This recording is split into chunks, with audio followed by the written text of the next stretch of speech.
A key aspect of the things that you practice, and you can observe this in any class of children. Children who practice football more, practice swimming more, practice their times tables more, they're going to get better at it. Um, one of the things that's very observable around reading is that when children enter the junior phase feeling that they're good at it, they tend to want to do more of it.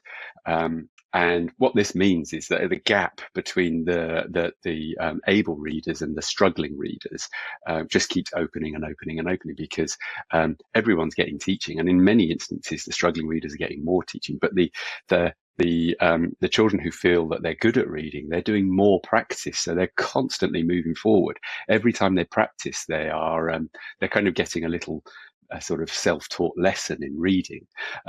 Always remember, you're going to get better at the things that you practice. A major issue for those struggling readers who are getting loads of support in schools everywhere is that they don't want to do the practice. Partly because it's often too hard. So of course we provide the material that isn't too hard. But then the materials that we give them that they can access often feel really, really, frankly, babyish from their point of view. It's very demotivating to be given a book when you are in the junior phase that definitely feels like an infant book.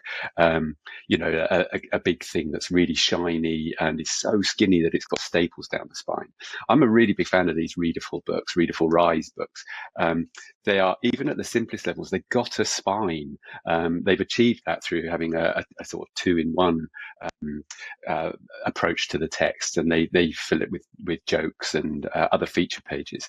But they also feel sort of age appropriate with these kind of playful fonts that they use that very often scheme books shy away from, because they're seen as detracting from the decoding ability for children who are struggling. But the fonts in these they're very playful, and they feel very sort of junior appropriate, but they actually contribute to meaning. They've been very, very carefully designed.